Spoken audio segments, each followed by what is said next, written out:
Àwọn adarí olóṣèlú alátakò wọ́n ti ń gbé súnmọ́ ọ̀kan pàtàkì lára àwọn olóṣèlú ẹgbẹ́ òṣèlú All Progressives Congress (APC) ní ilẹ̀ Haúsá tó tún jẹ́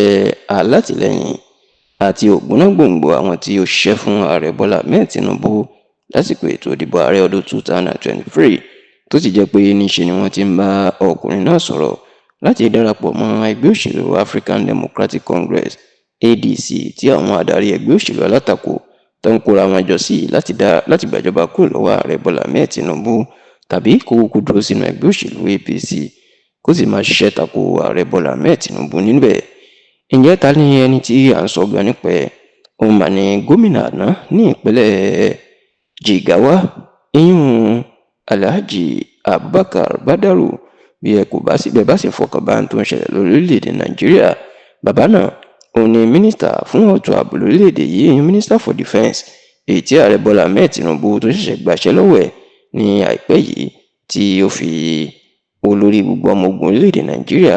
ìyún ajagunfẹ̀yìntì Christopher Musa tó fi rọ́pò ẹ̀ gẹ́gẹ́ bí mínísítà ètò ààbò lórílẹ̀‐èdè Nàìjíríà. Ẹ rántí pé oríire ọdún bíi 8 ìní gómìnà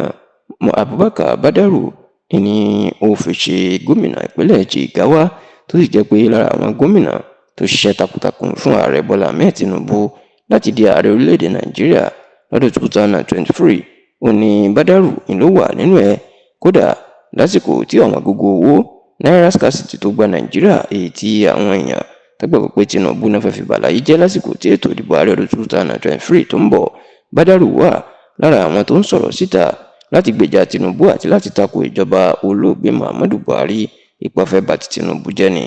ṣá ò lẹ́yìn ètò ìdìbò òun ló máa jẹ́ kí Tinubu kó fi ipò ńlá kó fi dá Badaru lọ́lá ìyẹn ipò mínísítà ọ̀rọ̀ ààbò orílẹ̀‐èdè Nàìjíríà. Ṣùgbọ́n ní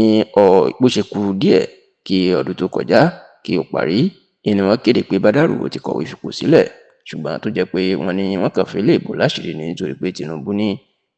Tinubu gba iṣẹ́ lọ́wọ́ ẹ̀ ní èyí tán fi ajagunfẹ̀yìntì Christopher Musa tó fi rọ́pò ẹ̀. Bó tilẹ̀ jẹ́ pé ìròyìn ti ń lọ tẹ́lẹ̀ wípé inú Badaru ò dùn bí Tinubu ṣe ẹ̀yẹ́ ẹ̀ tó sì fẹ́ kúrò nínú ẹgbẹ́ òṣèlú APC, ṣùgbọ́n tí Badaru tó ti fi ọ̀rọ̀ síta pé kò sóhun tó jọ nínú ẹgbẹ́ òṣèlú APC lòún wà. Ṣùgbọ́n láìpẹ́ yìí tí wọ́n ń ṣe